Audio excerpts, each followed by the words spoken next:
1982 साली त्यांनी त्याची डॉक्टरेट कंप्लीट केली आणि पोस्ट डॉक त्यांनी जे केलं ते सहसा कोणी करत नाही असं, म्हणजे वेझमन इन्स्टिट्यूट ऑफ सायन्स इस्रायलमध्ये त्यांनी 82 to 85 म्हणजे 1982 ते 85 या 3 वर्षामध्ये त्यांनी पोस्ट डॉक केलं. हे सगळं करून तो परत भारतामध्ये आला आणि चेन्नईला, म्हणजे त्यावेळेचं मद्रास,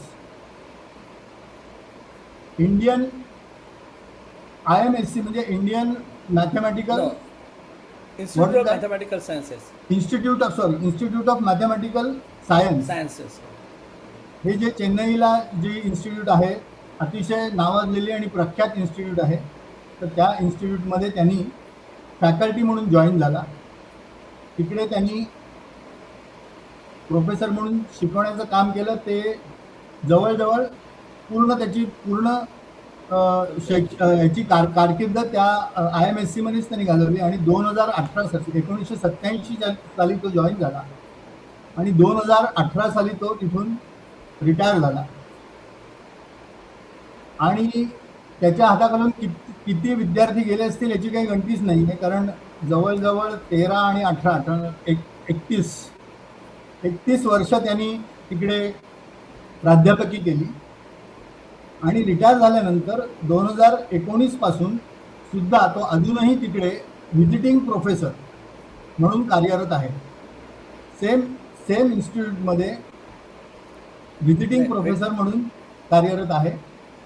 आणि त्याबरोबर त्याचे इतर हॉबीज म्हणजे म्युझिक. तुम्हाला माहिती आहे की तो गाणं गातो, इन्स्ट्रुमेंट वाजवतो आणि त्यांनी अतिशय म्हणजे याच्यावरती दिलेलं मला की thinking is his hobby, is one of his hobbies. म्हणजे तो विचारवंत आहे आणि तो श्यामला शाळेपासून आपण सगळे ओळखतो, किती हुशार होता, एक पाठी आहे असं म्हटलं जायचं. आणि इतरही याच्यामध्ये तो ऑलराऊंडर होता. आणि माझ्या आठवणीप्रमाणे शाळेमध्ये त्याला अष्टपैलू विद्यार्थी का असं काहीतरी एक 10वी का 11वीला बक्षीस जे मिळालं होतं मला वाटतं. हुशार आणि सालस आदर्श विद्यार्थी का असं काहीतरी एक जे बक्षीस असतं, जे दरवर्षी एका मुलाला दिलं जातं, ते श्यामला दिलं गेलं होतं. हे एवढं माझ्या स्मरणात आहे. तर अशी त्याची थोडीशी मी ओळख करून दिली तुम्हाला. म्हणजे आपल्या सगळ्या याच्यामध्ये तो मोठा माणूस आहे, फार मोठा माणूस आहे की IMSC मध्ये प्रोफेसर इतकी वर्ष प्रोफेसरकी करायची आणि त्यानंतर सुद्धा अजूनही तो तेवढाच ॲक्टिव्ह आहे वयाच्या 70व्या वर्षी. हे त्यांनी स्वतःची हेल्थ पण चांगली ठेवलेली आहे, फिट आहे. तर त्यामुळे आम्हाला सगळ्यांना तुझं कौतुक आहे श्याम.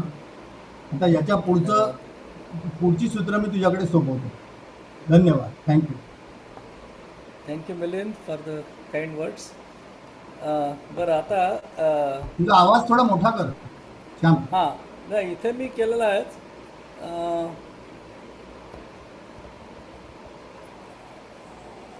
आता आवाज वाढला आहे का?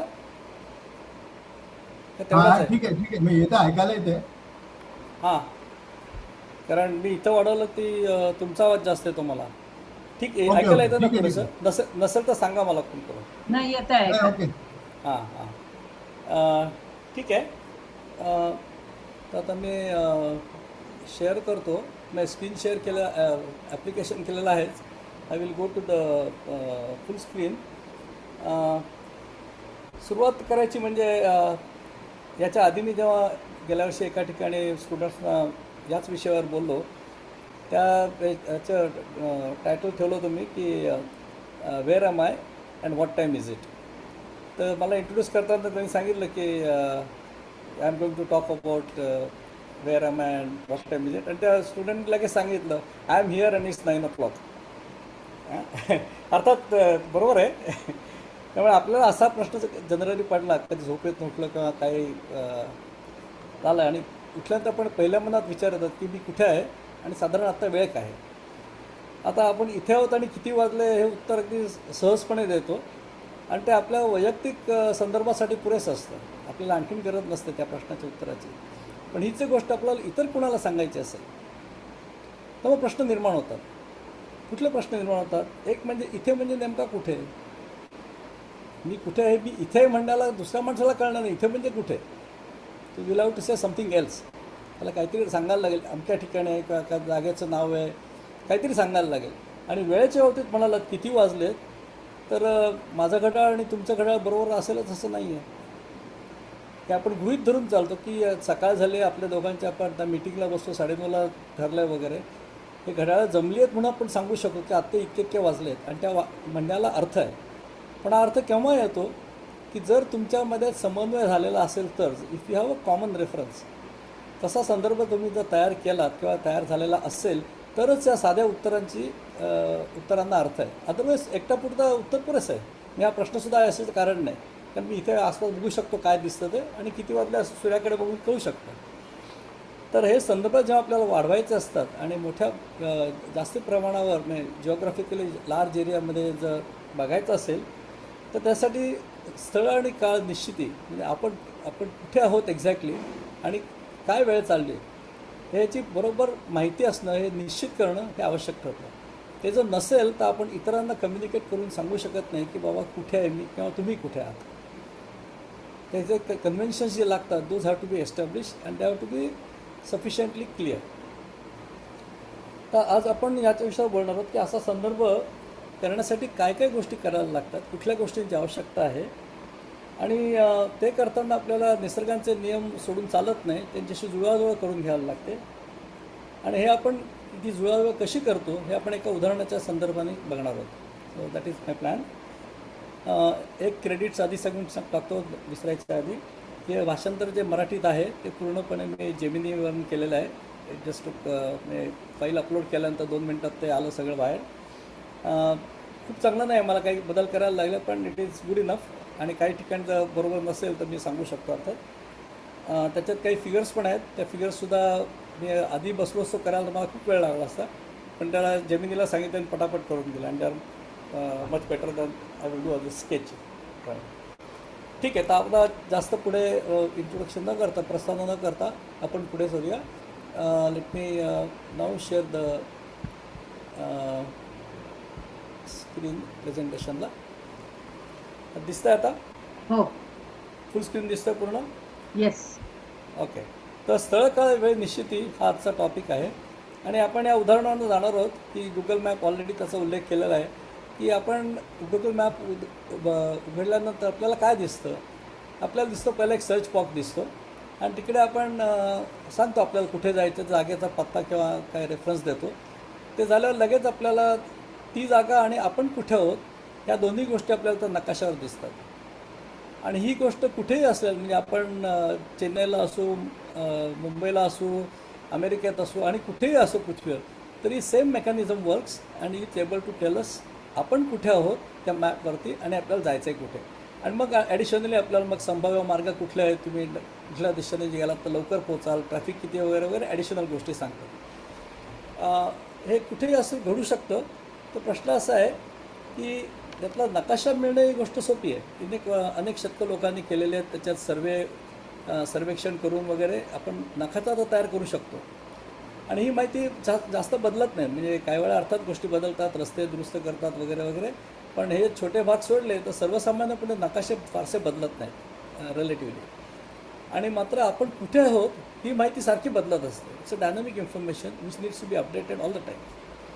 आता ही गोष्ट हे नेमकं घडतं कसं हे आपण बघणार आहोत. आता त्याचं आपण कुठे आहोत हे शोधण्यासाठी अनेक मार्ग आहेत. त्यातला एक मार्ग म्हणजे ट्रायंग्युलेशन म्हणतात, की ज्या प्रकारे एक सिंपल प्रोसिजर आहे ती एक्सप्लेन करतो मी आता. ते त्या प्रोसिजर आपण कुठे आहोत ते समजू शकतो. तर आता एक साधं आपण उदाहरण घेऊया की आपण मैदानात आहोत, सपाट जागे आहोत आणि आपल्याला आसपास बघितल्यानंतर त्या डोंबिवलीचं उदाहरण द्यायचं तर आपल्याला एक मुंब्र्याचा डोंगर दिसतो आहे किंवा ते कल्याणच्या जवळचं चर्च डोंगर दिसतो आहे किंवा हाजीमलंग दिसतो आहे. अशा काही मार्कर्स जे आहेत की आपल्याला माहिती आहेत ते दिसत आहेत. आणि जर आपल्याला त्यांच्यापासून अंतर किती आहे जर कळलं तर आपण एक्झॅक्टली कुठे आहोत हे आपण सांगू शकतो. आता हे कसं बघायचं ते आपण हे बघूया. आता या ट्रायंग्युलेशन प्रोसेस काय मी सांगतो तुम्हाला, सोपी आहे. आता X1 Y1 हे जे दुरांड आहे, दिस इज तुमच्याकडे एक नकाशा आहे आणि त्या नकाशावरती तुम्हाला मुंब्रा कुठे हे दिसलं आहे, त्याचे कोऑर्डिनेट्स तुम्हाला माहिती आहे. आणि काही प्रकार तुम्हाला माहीत झालं आहे की त्या जागेपासून आपलं अंतर साधारण एक 5 किलोमीटर किंवा काही आहे. तर R1 is the distance from that location. पण तेवढंच जर एकच माहिती असेल तर आपण या सर्कलवर कुठेही असू शकतो. We don't know where we are.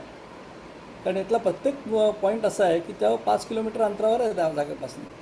So this information is not enough. Okay, आपल्याला समजा आणखीन एका ठिकाणून कळलं, कल्याणच्या डोंगरावरनं कळलं, तिकडनं अंतर साधारण 2 किलोमीटरवर दिसतं आहे. तर R2 डिस्टन्स कळलं आपल्याला तिकडनं. दिस इज द अदर लोकेशन. आता हे जर इथलं अंतर आणि पहिल्या डोंगरावरचं अंतर हे जर माहीत असेल तर आपल्याला R1 पण माहीत आहे आणि R2 पण माहिती आहे. याचा अर्थ या दोन सर्कल्सच्या इंटरसेक्शन जिकडे होतं तिथे आपण असलो पाहिजे, आयदर हिअर ऑर हिअर. कारण हा एकच पॉईंट असा आहे, ह्या आणि हा पॉईंट, की जिकडनं दोन्ही जागा ज्या आहेत त्या एक R1 आणि R2 जे आपल्याला माहीत आहेत तेवढ्या अंतरावर आहेत. हे लक्षात आलं का? आता दिस इज नॉट इनफ, कारण आपल्याला हे दोन अजून शोधायचे आहेत. So we need one more bit of information. तिसरा असेल, हा जी मलंगपासून असेल किंवा आणि कुठनं असेल, तिथलं अंतर पण आपल्याला माहिती की ते अंतर R3 एवढं अंतर आहे, 15 किलोमीटर वगैरे असेल. ओप्स. तर हे 3 अंतर कळली तर this can only be satisfied here and not here. कारण हे अंतर 15 किलोमीटर असणार नाही आहे. याचा अर्थ त्या 3 ठिकाणच्या गोष्टींमधनं आपल्याला आपलं अंतर किती आहे हे जर माहीत असेल तर आपण सांगू शकतो की आपण इथे आहोत, इथे नाही आहोत किंवा आणखीन कुठे नाही आहोत. Is only one location where we can be, की जिकडनं आपल्याला 3 माहीत असलेल्या ठिकाणून बरोबर R1 R2 R3 एवढीच माहिती असू शकते. हे कळलं? म्हणजे जर सपाट जमिनीवर आपल्याला आपण कुठे होते माहीत असायला हवं असेल तर आपल्याला 3 जागांची माहिती पाहिजे. ते कुठे माहीत पाहिजे आपल्या नकाशावर, आणि त्यांच्यापासून आपलं अंतर किती आहे एवढं माहीत पाहिजे. दिशा वगैरे माहिती असायची गरज नाही आहे. हे जर आपल्याला कळलं तर आपण सांगू शकतो की आपण इथे आहोत किंवा आणि कुठेही नाही होत्या सपाट मैदानावर. This is the method of triangulation. ही जर माहिती असेल, you only need to know the distances, आणि हे 3 पॉईंट्स आहेत त्यांचे कोऑर्डिनेट्स माहीत असायला लागले. ते लोकेशन, त्यांचा काय पत्ता असेल तो आपल्याला माहीत असायला पाहिजे. आता जर तुम्हाला समजा म्हणाल की मी सपाट जमिनीवर नाही आहे, कुठे उंचीवर आहे, विमानात वगैरे आहे, तर that means I have to know locate myself in 3rd dimension. मला 2 ठिकाणी पुरणार नाही. So I need one more information. So हे सर्कल्सची काढले, त्याच्यावरती स्फिअर्स काढायला लागतात आणि त्यांच्या इंटरसेक्शनमध्ये आपल्याला आपण कुठे होती कळू शकतात. Method is same, just one more extra variable is that. त्यामुळे जर आपण जगाच्या पृथ्वीच्या आसपास कुठेही असू जर आपल्याला शोधायचं असेल तर आपल्याला 4 ठिकाणी अशी माहिती पाहिजे की तिकडनं आपलं अंतर आपल्याला ठरवता आलं पाहिजे. If you can do that we know where we are. हा प्रश्न लक्षात आला? प्रोसिजर लक्षात आली? समजली? नसेल तर विचारा. कारण इज आर बेसिक थिंग. त्याच्यानंतर पुढे आपल्याला जाता येत आहे. ठीक आहे, ही ट्रायंग्युलेशनची मेथड झाली. आणि आपल्याला 3 डिमेन्शन्समध्ये बघायचं म्हणजे आपल्याला आणखीन एका ठिकाणी होईल. ह्याचा अर्थ आपल्याला काय पाहिजे, आपल्याला ही माहिती आपल्याला कुठेही चाललं, आपल्याला फक्त डोंबिवलीतच नको असं नाही. आपण कुठेही जरी गेलो तरी अवर प्रोसिजर शुड बी सच की आपल्याला कुठूनही ती प्रोसिजर वापरून आपण आपली जागा आपण ठरवू शकतो. दॅट मीन्स आपली स्थानं निश्चित जी आहे ती जागतिक प्रमाणावर असायला पाहिजे. ती जर करायची असेल तर एक तर पूर्वनिर्धारित आपला नकाशा असला पाहिजे. जसं X1 Y1 सांगितले पॉईंट्स, ते त्याच्यात अक्षांश रेखांश किंवा तिथलं लेबल की आपण नकाशा नेमके कुठे आहोत ते आपल्याला माहीत असायला पाहिजे. हा एक मुद्दा झाला. दुसरा झाला की आपल्या ओळखी येतील की असे काहीतरी लँडमार्क्स पाहिजेत की आपल्याला खुणा माहिती आहेत किंवा त्या खुणांपासनं त्या नकाशावर कुठे ते आपल्याला माहीत असायला पाहिजे. आता समजा तुम्ही म्युझियमला गेलात किंवा काय म्हणतात प्राणी संग्रहालयात वगैरे गेला तर तिकडे वेगवेगळ्या ठिकाणच्या जागा असतात आणि तिथे पण नकाशावर लिहिलं असतं की you are here. Until we know where बाकीच्या गोष्टींची आपल्याला समजत नाही. तर कुठे जायचं हे पण आपल्याला माहीत असायला पाहिजे. त्यामुळे ही लँडमार्क्स माहीत असायला लागतात आणि त्यांचे ते नकाशावर कुठे ते माहीत असायला लागतात. X1 Y1चे उदाहरणं दिली ते. आपल्याकडे त्या खुणा ज्या आहेत तिथपासून तर अंतर मोजायची काहीतरी पद्धत असायला पाहिजे. जसे R1 R2 R3 सांगितलं, कसं मोजलं आपण सांगितलं नाही त्यावेळेस, पण समजा आपल्याकडे अशी पद्धत असेल, ती जर असेल तर आपण हा अल्गोरिथम वापरून आपण कुठेही आपल्याला शोधू शकतो. आणि जर पृथ्वीवर कुठेही हवं असेल तर ती जी चिन्ह जे आहेत, खुणा ज्या आहेत ते आपल्याला कुठूनही ॲक्सेसिबल असल्या पाहिजेत. आता आपण समजा डोंबिवली होतो आणि आपल्याला चायनामधली जागा हवी असेल तर we can't even see it. त्या जागा आपल्याला कारण पृथ्वी गोल आहे आपल्याला दिसणार पण नाही. त्यामुळे ज्या ज्या खुणा आहेत त्या खुणा आपल्याला कुठूनही दिसल्या पाहिजेत. हे जर असेल तर simplest place is to put it in the sky. त्यामुळे त्या आकाशात त्या खुणा असल्या पाहिजेत. त्या आपण ज्या खुणा म्हटल्या ती उदाहरणं दिली 3 त्याच्याऐवजी आपण ती आकाशात नेऊन ठेवूया की त्यांना उपग्रह ठेवूया. आणि त्या उपग्रह असे पाहिजेत एक तर ते आपल्याला कुठूनही किमान 4 उपग्रह दिसले पाहिजेत म्हणजे आपल्या 4 ठिकाणचे अंतर मोजता येतात. आणि त्यांच्यावरचं अंतर किती हे आपल्याला कळलं पाहिजे. आता उपग्रहांवरचं अंतर करण्यासाठी उपग्रह खूप लांब आहेत, काही हजारो किलोमीटर आपल्यापासून. How do we find out अंतर किती येते?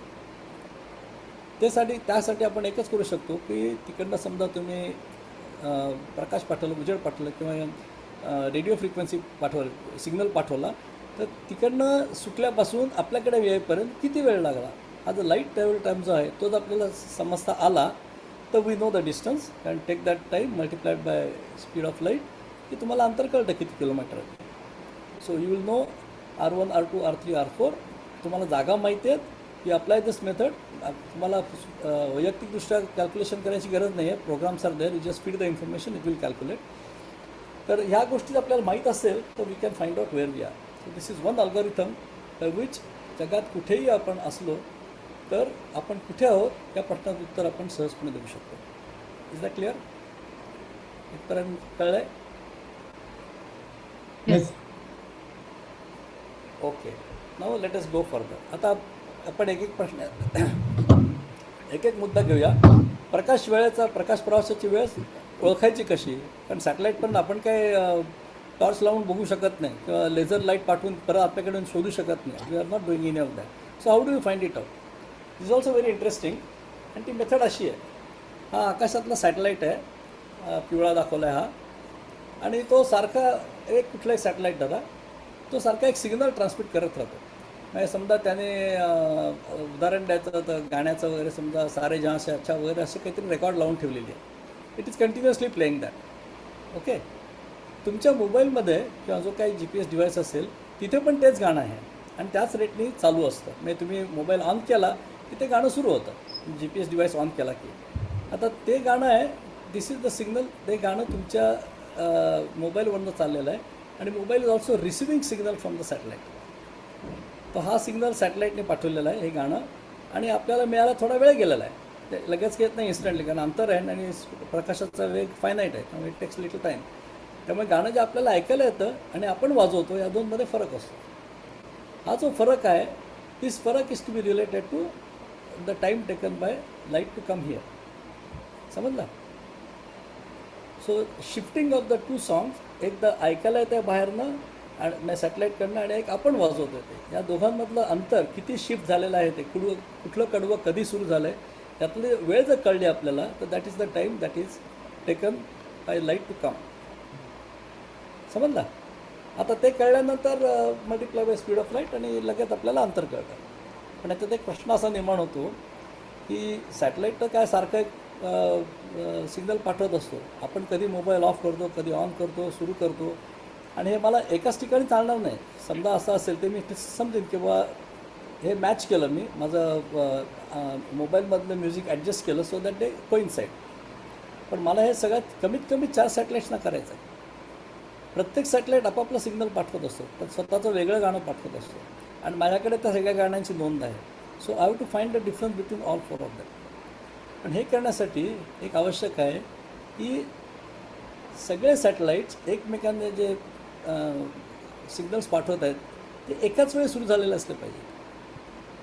आणि मग जर ते एकाच वेळी सुरू झालेले असतील तर मग चौघांचा किंवा 5 सॅटेलाईट्समधला जो डिफरन्स येईल आपल्या मोबाईलमध्ये, दॅट कॅन टेल अस की व्हॉट इज द डिस्टन्स. पण जर एकाच वेळी सुरू झालेले नसतील तर देन दिस इज मिनिंगलेस. हे लक्षात येतं आहे?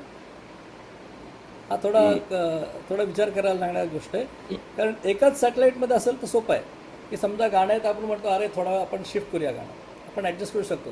पण ते केल्यानंतर दुसरं गाणं जे येईल माझ्याकडे ते गाणं माझ्याशी बरोबर जुळणार नाही, कारण अंतर वेगळं आहे. बरोबर आहे?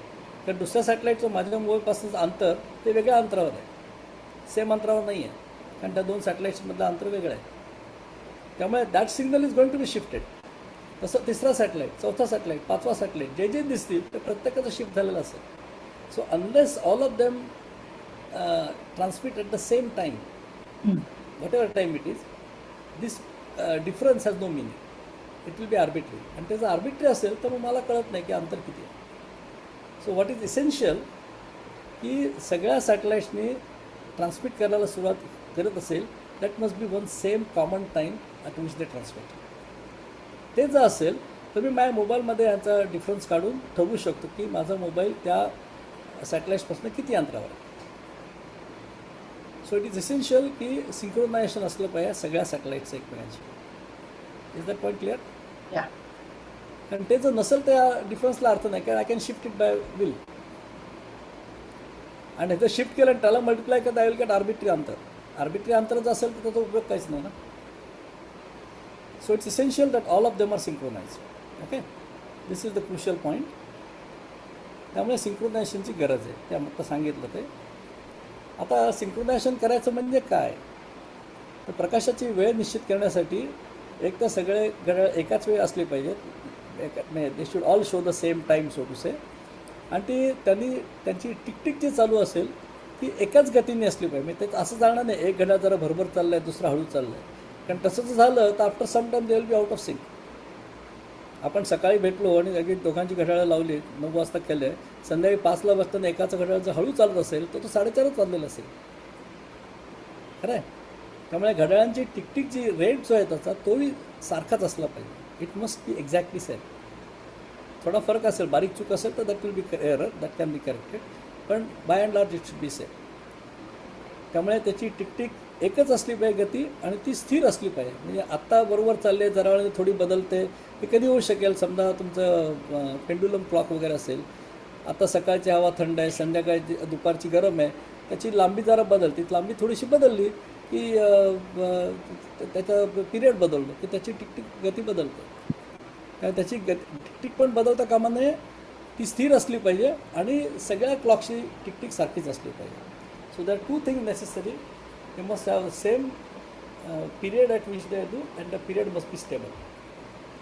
हे कळलं? येस. त्या लॅनमध्ये जे आहे त्यातून हां, निश्चित काय काय म्हणालीस? सॉरी हां, तर आता ही घड्याळं कशी असतात, तर उपग्रहांवरती जे असतात, उपग्रह थोडेच असतात आणि दे आर एक्सपेन्सिव्ह. त्याच्यावर जे अत्यंत स्थिर आणि अचूक अशी घड्याळ जी असतात ते ॲटॉमिक क्लॉक्स असतात. त्याचं वर्णन मी जरा करणार आहे थोड्या वेळाने. तर they are expensive and very precise clocks. त्यांची टिकटिक एक्झॅक्टली फिक्स असेल आणि ती बदलणार नाही अजिबात. कशी करतात ते आपण नंतर बघू, सांगेन जरा वेळाने. आणि आपल्या रिसिव्हरमधले जे घड्याळं असतात की जे मोजतात आणि त्याच्यावर आपल्याला टाईम कळतो, ती घड्याळं क्वार्ट्सची असतात, स्वस्त असतात. आणि ती जरी ॲक्युरेट नसली, म्हणजे त्यांची टिकटिकची गती बदलत असते दिवसभरात, थोडी इकडे तिकडे बदलू शकते, पण निदान एक 5 मिनटासाठी 6 मिनटासाठी they can maintain their period quite stable. So they are fairly stable but they can drift. Okay, over a shorter duration. ही 2 घड्याळ झाली, एक तर उपग्रहावरची घड्याळ आहेत आणि एक आपली घड्याळ. Remember, we have to synchronize all of them. If synchronization is not there, त्या टाईम शिफ्टला अर्थ नाही, आणि टाईम शिफ्टला अर्थ नाही आपल्याला डिस्टन्स कळणार नाही, डिस्टन्स कळलं नाही तर आपण कुठे आपल्याला कळणार नाही. So these are essential steps, they cannot be avoided. आता now have to take little closer look at घड्याळं सेट कशी करतात आणि वेगवेगळी घड्याळं कालसंगत कशी केल्या जातात. How do we synchronize the clocks which are separated by vast distances. आणि घड्याळाची आपण वेळ ठरवतो कशी. आपण जेव्हा म्हणतो की इतके सेकंद झाले किंवा 9:30 झाले, 35 मिनटं झाले, पुढे 20 सेकंद झाले, हे आपण ठरवतो कसं. How do we set the clock. त्याच्यासाठी आपण एक उदाहरण घेऊया परत थोडंसं. ते उदाहरण म्हणजे आपल्याला माहिती आहे, आपलं साधं जे डिजिटल वॉच सोडून द्या, हाताचं जे घड्याळ असायचे पूर्वी, त्याच्यात सेकंद काटा असतो, एक तास काटा असतो आणि एक मिनिट काटा असतो. तर त्यातला सेकंद काटा एक फिरत असतो काही गतीने, विशिष्ट गतीने फिरत असतो. आणि त्याच्यात गिअर्स असतात की त्याच्यामुळे कळते की त्याने एक पूर्ण सर्कल केलं की मिनिट काटा एक आकडा पुढे जातं, म्हणजे एक भाग त्यातला. आणि तसं त्याने एक पूर्ण केलं की एक तासाचा असतो काटा, तो थोडा पुढे असतो. ते काटे कसे सरकतात हे आपण गिअरनुसार ठरलेलं असतं. But all of them are driven second काटा जो आहे त्यांनी ठरवलेला असतो. कारण सेकंड काटा हा कसा फिरतो आहे त्याच्यानुसार बाकीचे किती काटे कसे फिरतात कळतं आणि त्याच्यामुळे आपल्याला कळतं की आता 9 वाजून इतके मिनटं झाले किंवा इतके सेकंड झाले. So the driver is the second hand which does this thing. Okay, हे लक्षात आलं? Because this will now very quickly will get to the precision of that. तर त्याची गती ती जर बदलली तर बाकी सगळ्या घड्याळाची गती बदलू शकते आणि मग म्हणू शकतो की आम्ही सकाळी घड्याळ बरोबर लावली पण संध्याकाळपर्यंत ती बदललेली असतात, कारण आमच्या सेकंड काटे दोन्ही एकाच प्रकारे चालत नाही.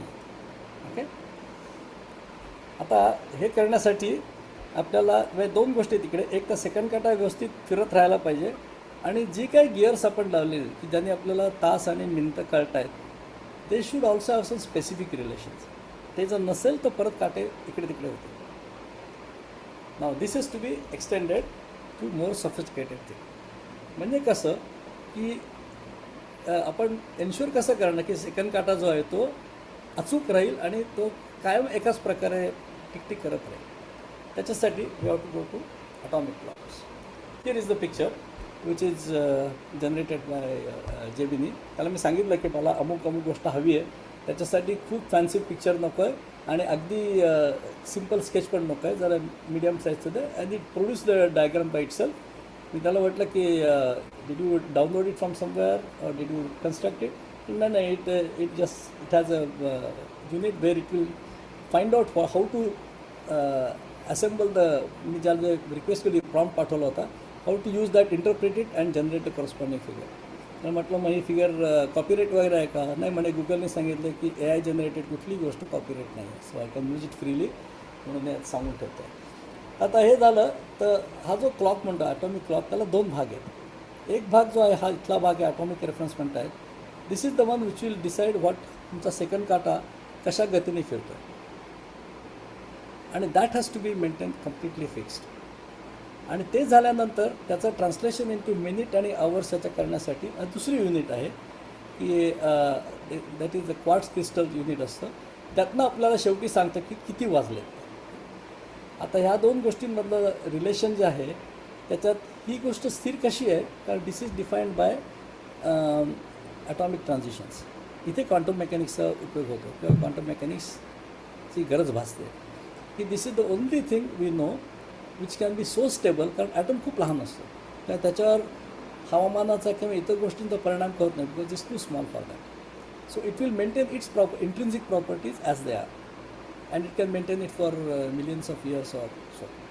त्याच्यामुळे त्याच्या ज्या एनर्जी लेवल्स आहेत की ज्याच्यामुळे त्यांच्या ट्रान्झिशनमुळे आपल्याला लाईट बाहेर तरी मिळतं किंवा ते ॲब्झॉर्ब करून त्यांचे ट्रान्झिशन होऊ शकते, that energy difference remains constant. So somehow if you can figure out what is the energy light I have to shine so that the electron goes from one level to next level, then I know exactly how much frequency I am sending in. That frequency will remain fixed, it will never change. आलं लक्षात? ही जी त्याची stability आहे, extreme stability जी आहे, it is because of the fact that it's very very small. There is no other clock which can be, well actually there is one which can rival it, that is related to pulsar, but that's a different story. There is no other clock certainly on earth which can rival this kind of stability because it's too small and is decided by the laws of nature. There is no interference coming from anybody else. मी आता इकडे धक्का मारला, अमुक केलं तमुक केलं, हवा बदलली, वादळ आलं, none of those things will affect this property. And therefore if you can read off what the frequency is, you are set. So that is exactly what is done. What is done is you send radio frequency oscillation that पाठवतात. The light will it's actual microwave gigahertzमध्ये range आहे ती त्या ॲटम्समधनं जाते, त्यांची बरोबर frequency असे ना that light will be absorb and you find out where is the absorption maximum. That is by resonance and you know exactly that frequency at which it is getting maximum. So you know what the number is. This number is then converted into by different method to megahertz frequency which is the radio frequency. आणि त्या फ्रिक्वेन्सीमुळे ते counting सुरू करतात की जर wave बघितली तुम्ही वर खालती होत असता आवर्तन जे असतं आपण जनरली बघतो की आवाज आता संगीतातला आवाज जर झाला तर वर जातो खालती होतो अशी वेव जी तयार होते किंवा वॉटर वेव्स धरा त्याच्यात जास्तीत जास्त जिथे उंचवटे असतील त्यातलं अंतर धरलं तर that will define the wavelength आणि त्याच्यावरून तुम्ही फ्रिक्वेन्सी काढू शकता. तर ही जी फ्रिक्वेन्सी आहे ती तुम्ही काउंट करता की किती वेळा वर खालती वेव जाताना माझ्यापासून किती वेळा वरचा भाग गेलेला आहे. So I can count it and that count is what decides what is the duration which has passed. Now there is a very specific number इथे लिहिलं आहे त्यांनी. बिलियन किती म्हणजे 1 2 3 मिलियन बिलियन 9.1926317770 बिलियन एवढा जो आकडा आहे. So many cycles are defined to be 1 second. This is the standard of unit time all over the world. This is agreed by certain methods. So this is the frequency. Just count how many counts are there. Wherever these counts are over, say 1 second has passed, and then that goes into this counter shows what the time is and the pulse is issued. So this is how the 1 second or second काटाला जी हालचाल करतो analog, that is decided by all these procedures. लक्षात आलं साधारण. कारण याचे दोन मुद्दे आहेत. एक तर तुम्ही 1 सेकंद म्हणजे किती याला काहीतरी कन्व्हेन्शन ठेवलं पाहिजे की I mean 1 second means so many cycles. You have to decide how many cycles. It's arbitrary. What you choose. आणि ते टाळल्यानंतर दॅट शूड रिमेन फिक्स. ते फिक्स राहण्यासाठी I am using the atomic physics which needs quantum mechanics. That's the best one that you have and that's the most stable thing you can have. त्याच्यातलं जर याची frequency कधी बदलू शकेल. There are also errors there but that can last till about millions of years. It will not change the time. It will keep the time exactly ticking at that rate. So that is where quantum mechanics comes in. And that property is essential for stabilization of this. And त्याच्यानंतर हे येतं पुढे.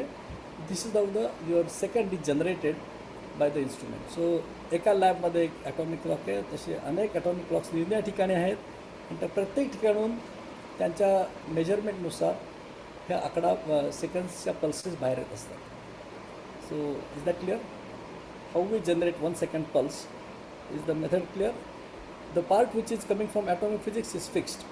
That doesn't change. The part which you read out from here is adjustable. कारण तुम्ही कुठे match करता कुठे decide करता it's up to you to change. You can choose it because this point is very important when you come to next stage. So this 2-step procedure is essential in order to make sure that the pulses that you are getting are stable and accurate. Okay ठीक आहे. हे एका घड्याळाचं झालं. पण मला बऱ्याच घड्याळांची कळवायला लागतील ना. प्रत्येक सॅटेलाईटमध्ये एक वेगळं घड्याळ आहे. त्या दोघांमध्ये तुम्ही संतुलन कसं आणणार. सो याच्यात सांगितलं ते what I just explain is what you written here. So SI second म्हणजे आपण त्याची व्याख्या जी आहे ती आत्ता सांगितली ती इतके सायकल्स म्हणजे. आणि क्वार्ट्स क्रिस्टलच्या ह्याच्यानुसार आपल्याला लोकल टाईम कोऑर्डिनेट कळतो. आणि हा फरक या दोघांमधला फरक महत्त्वाचा आहे. I will just in a minute you will see that why it is like this. But before we get that let us see we are 2 such clocks. एक एका ठिकाणी आहे दुसऱ्या ठिकाणी. एक जमिनीवर आहे फॉर एक्झाम्पल दुसऱ्या सॅटेलाईटमध्ये. या दोघांमध्ये समन्वय कसा साधायचा. त्यांच्या वेळा आपण सारख्या कशा करायच्या. ते करण्यासाठी एक गोष्ट असते की हे तुमचं ग्राउंड स्टेशन एक आहे. हे दुसरं ग्राउंड स्टेशन आहे आणि एक सॅटेलाईट आहे. तुम्ही इकडनं सिग्नल पाठवायचा त्यानंतर सिग्नल इकडे पाठवायचा अँड सिमिलरली यांनी सिग्नल तिकडे पाठवायचा आणि सिग्नल परत घ्यायचा. You measure this time difference because this things are known and then you say that difference between this two is what is giving the relative time difference between this case. So प्रत्येक क्लॉकचं म्हणजे त्यांनी कधी सुरुवात केली त्याचा 0 कधी होता. त्यांनी 9 वाजता सेट केलं आहे का 10 वाजता सेट केलं आहे हे कळण्यासाठी दिस 2-way transfer is useful.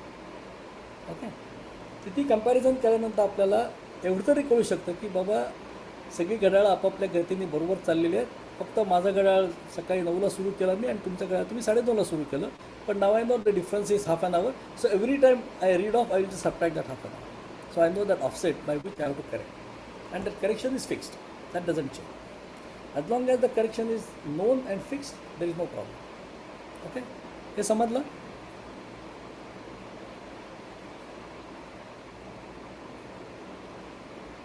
Are you there? So सर्व स्थानिक निर्देशांक वेळा एका सामायिक वेळेशी जुळवल्या जातात. आणि ही गोष्ट रिलेटिव्हिटी यायच्या आधी सोपी होती. का तर प्रत्येकाची जी गती जी होती टिकटिकची होती प्रत्येक क्लॉकची ही सारखीच होती. That is what we always assume.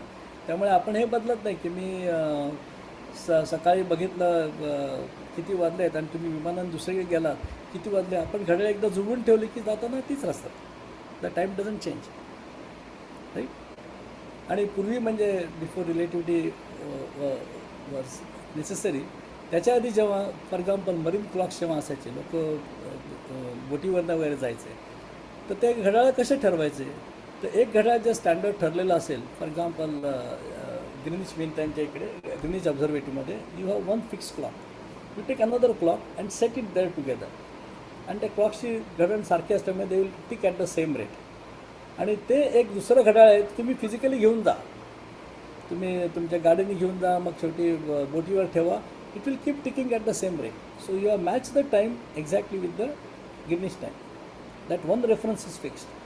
आणि मग तुम्ही पुढे गेल्यानंतर बघा की मला आकाशात सूर्यानुसार लोकल टाईम काय दिसतो आहे, किती वाजले असं वाटतं आहे, सूर्य डोक्यावर आहे का उगवतो आहे का मावळतो आहे. I will know the difference and from that I find out where I am. कुठल्या लॉन्जिट्यूडने आहे ते मला कळू शकतं. हे कधी कळणं शक्य झालं की मी घड्याळं एका ठिकाणी सेट केली होती. Okay, so it was enough to know what was the offset which is coming from the distance. आणि त्याचा नियम माहिती होता, तो सोपा होता. रिलेटिव्हिटी आल्यानंतर मात्र गोष्टी बदलल्या आणि हा जो ऑफसेटचा नियम आहे हा बदलावा लागला. कारण ह्याच्यात दोन गोष्टी होतात की जी प्रत्येक घड्याळाची टिकटिक आहे ती त्या घड्याळाच्या वेगावर पण अवलंबून असते आणि ते घड्याळ कुठे आहे, पृथ्वीपासून किती लांब आहे, म्हणजे किती उंचीवर आहे याच्यावर पण अवलंबून असते. So one is related to special theory of relativity, other is related to general theory of relativity. Okay, so इथे फरक पडतो आणि तो फरक आता मी एक्सप्लेन करणार आहे. पण आत्तापर्यंत कळलं का आपण काय करतो ते? हो हो, कळलं.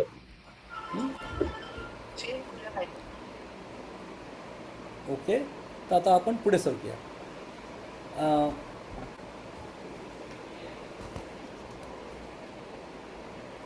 एक मिनिट. आता पुढचा भाग आहे तो एक भाग सोपा आहे. So I will do that first. की आपण असं गृहीत धरूया की आपल्यापासून मी एक हातात घड्याळ घेऊन बसलेलो आहे आणि माझा मित्र घड्याळ, त्याच्या हाताला घड्याळ, तो जोरात चालला आहे. All this matters in the speed is large, otherwise it doesn't matter, they are all the same. So समजा असं चाललं आहे आणि तो माझ्यापासून युनिफॉर्म स्पीडने चाललेला आहे. समजा काही पर सेकंदाला 90,000 किलोमीटर वगैरे अशाने चाललेला आहे, एवढ्या जोरात चालला आहे समजा. तर तो त्याची मी ट्रॅजेक्टरी प्लॉट करतो. म्हणजे काय करतो, हे मी हा टी ॲक्सिस धरला आणि एक्स ॲक्सिस धरला. मी मोजतो माझ्या घड्याळानुसार की तो त्याचं स्पीड मला माहिती आहे, तो साधारण कुठल्या अंतरावर असेल. माझ्याकडे जेव्हा 1 सेकंद झाला असेल तर तो या अंतरावर इथे असायला पाहिजे, जर 2 सेकंद झाले असतील तो इथे असायला पाहिजे, कारण त्याचा स्पीड मला माहिती आहे. This is simple plotting of x and t, की तर माझ्यापासून त्याचं अंतर किती आहे आणि त्या अंतर असेल तर किती वाजलं होतं. So this point says that the location the person was so much distance away and this says at this time it was away. Okay, हा सगळा स्पीड कॉन्स्टंट असल्याकारणाने this is the graph that you can plot. आता लक्षात घ्या, त्यांनी pulses टाकायला सुरुवात केली किंवा फ्लॅश लाईट टाकायला सुरुवात केली and it does according to his clock. Okay, त्याचा 1 सेकंद झाला की एक तो फ्लॅश लावतो, दुसरा सेकंद झाला दुसरा फ्लॅश लावतो, तिसरा झाला की तिसरा फ्लॅश लावतो. हे फ्लॅशिंगचे इव्हेंट्स आहेत ते मला माहिती आहेत, कधी झालेत ते या लोकेशनला असताना त्याचा डिस्टन्स मला माहिती आहे आणि त्यांनी टाईम माहिती आहे माझ्या घड्याळानुसार. सेकंड त्यांनी दुसरा फ्लॅश पाठवला तेव्हा डिस्टन्स किती आहे माहिती आहे, टाईम किती आहे माहिती आहे. So I know the time difference between the two flashes and I also know the space distance between the two flashes. Is that clear? माझ्याबरोबर लांब पळणाऱ्या घड्याळाने 2 फ्लॅशेस जे पाठवले आहेत according to its unit of time, ते मला माहीत नाही आहे. ओके, वन टाकलं इकडे पाठवलं, दुसरं इकडे पाठवलं. I know this delta T and I know this delta X. Okay, ठीक आहे. आणि I know this delta T is suppose to be something which I don't know. I assume, if I assume that delta T same and delta T 0, which is what we always assume, की घड्याळ तुम्ही पळत गेलात तरी त्याची टिकटिकची गती आणि माझी टिकटिकची घड्याळाची गती हे बदलत नाही, असं आपण आत्तापर्यंत गृहीत धरलेलं होतं प्री रिलेटिव्हिटी. ते जर असेल तर प्रॉब्लेम असा येतो की then speed of light cannot be constant. का बरं असं? आता समजा तुम्ही साधं उदाहरण घेतलात की तुम्ही स्टेशनवर उभात आणि गाडीतनं जाताना कोणतरी गाडी चालली आहे 30 किलोमीटर वेगाने आणि काहीतरी कागदाचा बळावर टाकला, जोरात टाकला 10 किलोमीटर वेगाने. तर स्टेशनवरच्या माणसाच्या अंगावर किती वेगाने येतो तो? 30 अधिक 10 40 किलोमीटर वेगाने येतो. ओके नाही, म्हणजे त्या फेकलेल्या गोळ्याचं वेग स्टेशनवरनं मोजलेला 40 असतो आणि गाडीतनं मोजलेला 10 असतो. आणि या दोघांची बेरीज केली मी गाडीचा स्पीड आणि हे, तर आपल्याला उत्तर मिळतं. आता त्या गोळ्याच्या ऐवजी तुम्ही लाईट धरा. याचा अर्थ काय होतं की लाईटचा स्पीड गाडीने मोजलेला किंवा स्टेशनने मोजलेला हा बदललेला असला पाहिजे. They must differ by the speed of the train. हे पूर्वी होतं, पण that will contradict the fact की speed of light is always constant. This is something which is discovery की स्पीड ऑफ लाईट कॉन्स्टंट का आहे. It is counter intuitive. पण आपल्या कुठल्याही साध्या व्यवहारातल्या गोष्टींमध्ये असं होत नाही. आपण we always at the velocities and that is fine, that is correct. म्हणून त्या गाडीतनं उतरताना आपण तिरके होऊन उतरतो वगैरे, चालत्या गाडीतनं चढताना. So it is very counter intuitive why it is true. तर हे ट्रू कसं आहे ह्याची कळायची कारणं वेगळी आहेत. म्हणजे एक तर म्हणजे की लक्षात आलं की लाईट म्हणजे nothing but electromagnetic waves. Electromagnetic fields जे असतात ते satisfy certain equations, Maxwell's equations, आणि त्याच्यात त्याची स्पीड जो लाईट येतो that's a constant, that's a number, specific number that comes. It just follows from the straightforward mathematics. The equations are established in so many different ways. मग तिथे आइन्स्टाईनने गृहीत धरलं की हा जे आपल्याला दिसतंय it must actually be true. So let me assume that speed of light is always the same, doesn't depend upon the source which is throwing it or the receiver which is receiving it. हा जो नियम लक्षात घेतला आपण, then we cannot assume की delta T is same at delta t zero. हे लक्षात आलं. ओके. हे जर गृहीत धरलं तर दोघांचा स्पीड सारखा असणं शक्यच नाही. The speed of light in train and on the platform will be different. Okay, but we know it is not true. Speed of light is something constant. So we cannot use that rule, which means this assumption that delta T equal delta T not has to be wrong. ठीक आहे, आता wrong आहे, मग ह्या दोघांमधलं relation आणायचं कसं? या दोघांमधलं relation आणण्यासाठी आपण परत त्याचाच वापर करायचा. ठीक आहे, स्पीड ऑफ लाईट कॉन्स्टंट आहे, let me use that fact, let me use the light itself to do the job. Now I find out this quantity speed of light square into delta T square minus delta X square. This quantity remains the same whether it is calculated here or calculated there, because that is what ensures the speed of light is constant. So this equation, this is equal to that, is the one what tells you the speed of light is constant. Okay, आता x0 दाखवतोय. यांनी या धावणाऱ्या मित्रांनी जे pulses पाठवले आहेत they are at the same location. गाडीतल्या दिवशी त्याची जागा बदललेली नाही आहे. So it's x0 delta x0 is 0. That coordinate is exactly same. Is sitting in the same place. ट्रेनमध्ये जागा बदललेली नाही त्यामुळे त्यांनी जे 2 फ्लॅशेस पाठवले त्याचे कोऑर्डिनेट सेम होते. Delta x0 is 0. पण त्यांनी वेळेने पाठवली. Delta t0 is his second. 2 flashes पाठवले तेव्हा. पण माझ्या दृष्टीने जेव्हा मी बघितले केव्हा आले, that is delta T and delta x, they must be same. That was tells you the speed of light is constant. Now this is elementary algebra, and just get this relation. We say that the relation between this delta t and this delta t0, that is time as measured by me of the pulses received versus the time as measured by this moving clock, which are pulses sent as per his second, they must be related by this, and it depends upon the speed of the clock relative to me.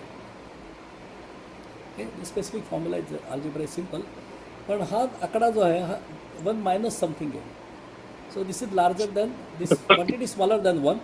1 or that is larger. So this is always larger than this. याचा अर्थ असं झाला की जेव्हा हा 1 सेकंदाने flashes पाठवतो, माझ्याकडे जेव्हा ते मिळतात मला, that become like 1.5 seconds.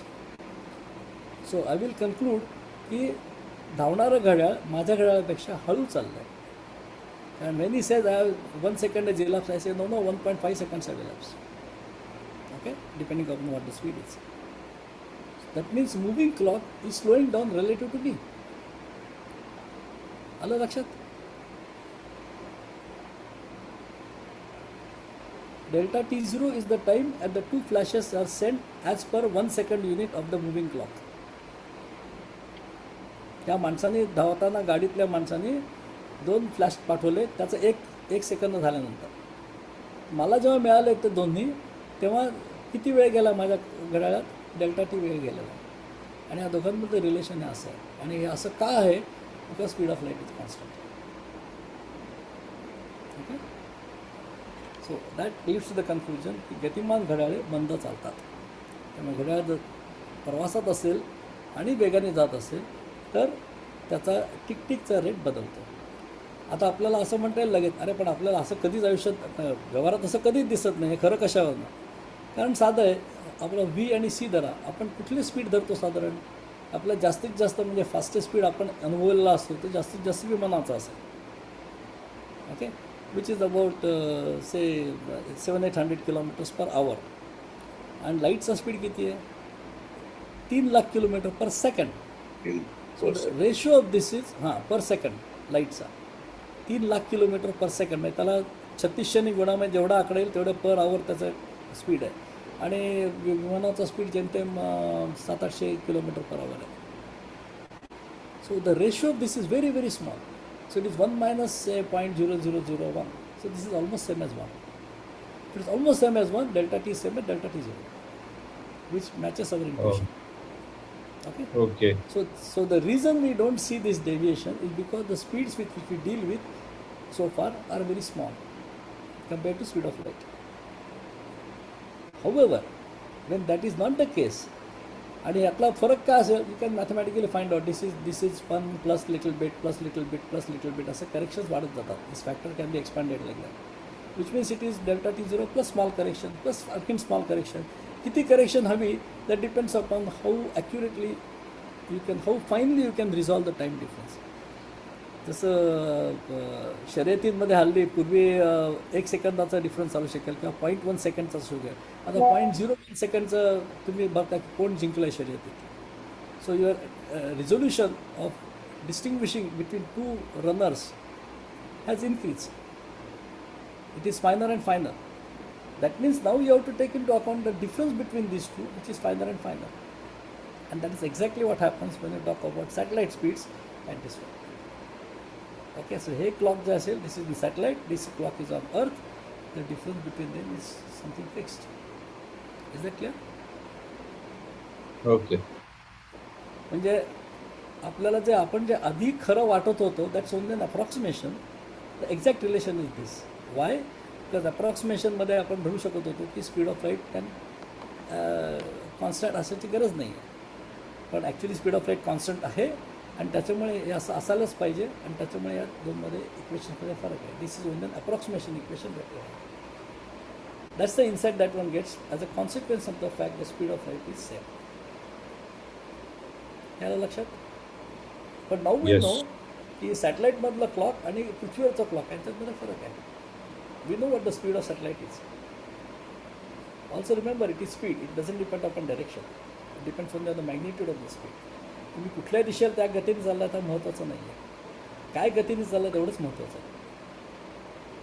Okay, so general conclusion from me, गतिमान घड्याळ मंद चालतात. ठीक आहे.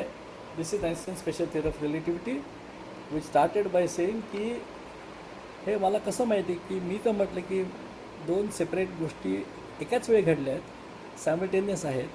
हे मी जेव्हा म्हणतो ते माझ्या फ्रेममध्ये ठीक आहे, मी जेव्हा मोजतो तेव्हा. पण जर कोणी धावत चाललेलं असेल पळत, त्या माणसाच्या दृष्टीने या 2 घटना एकाच वेळी अवशेष करतात. Which means the time as defined by individuals have to be depend upon the speed of relative speed between the to.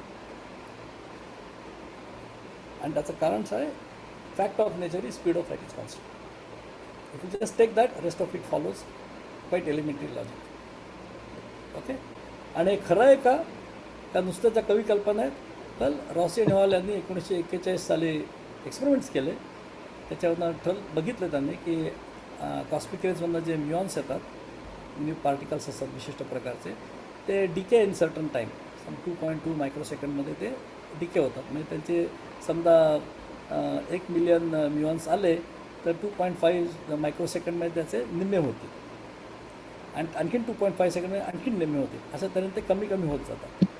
तर आता तुम्ही धरलं की 10 किलोमीटर अंतर ते ॲटमॉस्फिअरमधून येत आहेत खालती, तर किती वेळ असायला पाहिजे, त्यांचा वरती फ्लक्स किती आहे माहिती आहे आणि जमिनीवर फ्लक्स किती येतो माहिती आहे.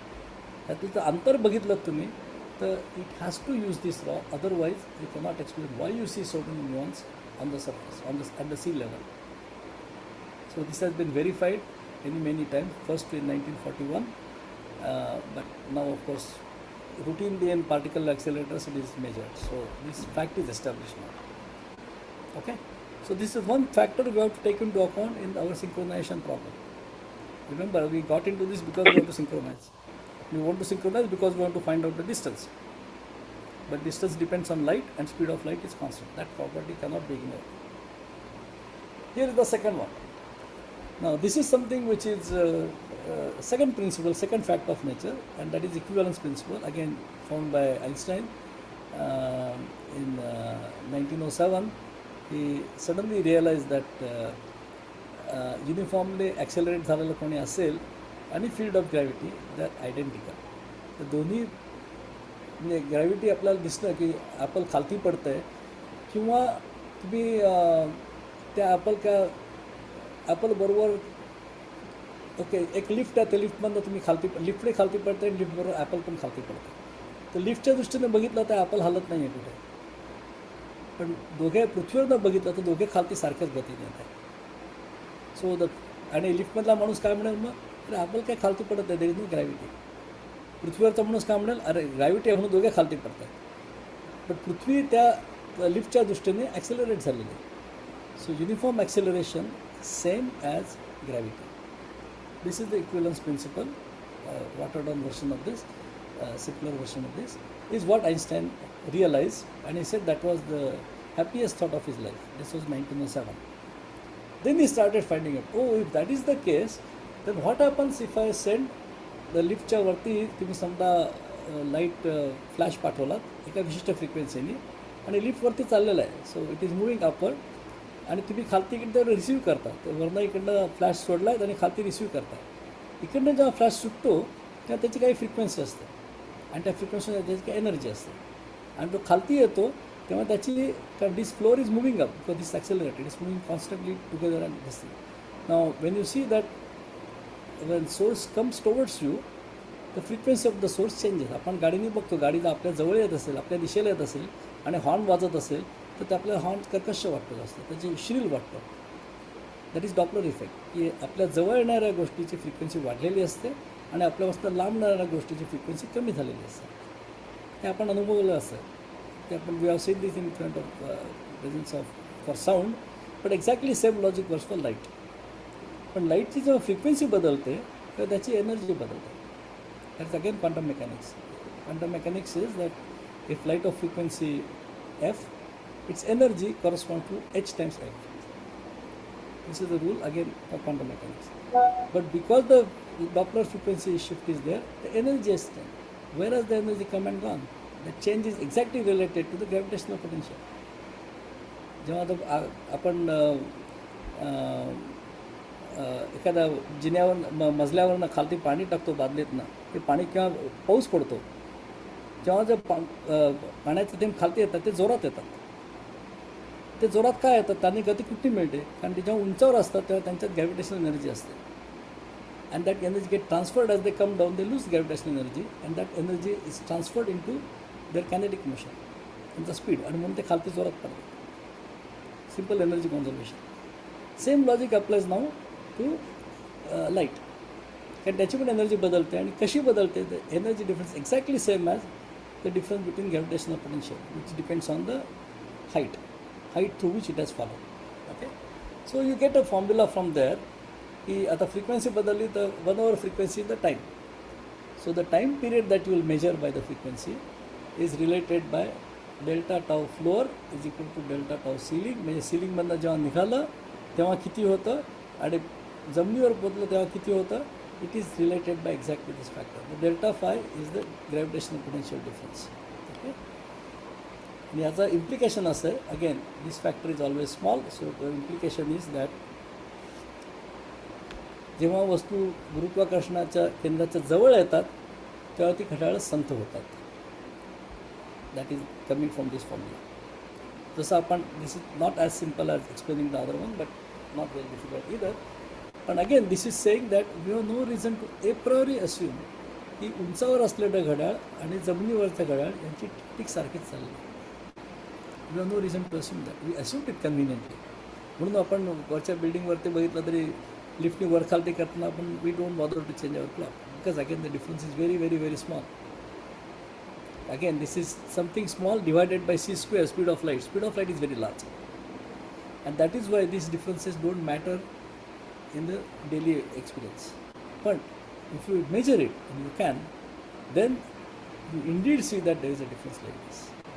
Which means now the clock which is at certain height has a different rate than the clock on the ground. Therefore, clock at satellite will tick at different rate from clock at the ground. Okay? And they जेव्हा जसं वरती जाल, जसं उंचावर जाल, पृथ्वीपासून लांब जाल, तेव्हा त्याची गती जरा वाढेल. पण जवळ आला तर त्याची गती कमी होईल. जसं स्पीडवर बघितलं घड्याळांची गती बदलते, तशी गुरुत्वाकर्षणानुसार त्यांची घड्याळ बदलते. आणि हे सुद्धा हे कवी कल्पना आहे का खरं आहे? पण पाऊंड रेप्काचे एक्सपेरिमेंट 1959ला केलं होतं. They did exactly that. Sent light emitted by from iron from a top of a tower, collected it downstairs and measured it how much is the change in the energy that is received, how much change in frequency, and they found it exactly matches with what Einstein gave. So this experiment again has been verified first in 1959 and many times later. Okay, is that clear? At least you see that one was a principle which says accelerated frame of clocks are same as though they are in gravitational field, and on Earth we know gravitational field is there. Therefore, they can be calculated as though they are accelerated, and we know how to calculate that. But that changes that the rate of clocks are different. So, clock ticking at the top of the hill ticks at a different rate than at the bottom of the hill. Just as a moving clock ticks differently than a stationary clock. So, now we have two different mechanisms by which the clock rates do not maintain themselves. Okay? This has implication for our synchronisation problem. जर coming back to दिस नाव, थोडक्यात सांगायचं समरायझिंग, पृथ्वीवरच्या घड्याळाच्या तुलनेत कक्षेमधील घड्याळं गुरुत्वाच्या gravitational time डिलेशनमुळे जास्त वेगाने चालतात आणि special रिलेटिव्हिटीमुळे हळू वेगाने चालतात. त्याचा रेट बदलतो. आणि जर ते पृथ्वीपासून 9545 किलोमीटर एवढ्या वर्तुळाकार कक्षेमध्ये असतील तर दोन्ही प्रभाव एक्झॅक्टली कॅन्सल करतात. कारण एक जण प्रभाव वाढवतो, दुसरा कमी होतो. And this is the radius at which they cancel each other. तर या रेडियसमध्ये असलेलं सॅटेलाईट जर असेल एवढ्या उंचीवर, तर त्यांची टिकटिक आणि पृथ्वीची टिकटिक एक्झॅक्टली सेम असेल. Okay, but any difference thing they will either be faster or slow. This is not, and this you cannot avoid because both are facts of nature. These are laws of nature and facts of nature which cannot be avoided, whatever you may think. But you have to take into account this in correcting your synchronization protocol. Okay? So आता याच्यापेक्षा आणखीन effects नाही आहेत त्याच्यात की आपल्याला जे आपल्या संदर्भामध्ये उपयोगाचे असतील. So we will stop here. Okay, is this part clear that there is a rate at which the definition of second is changing.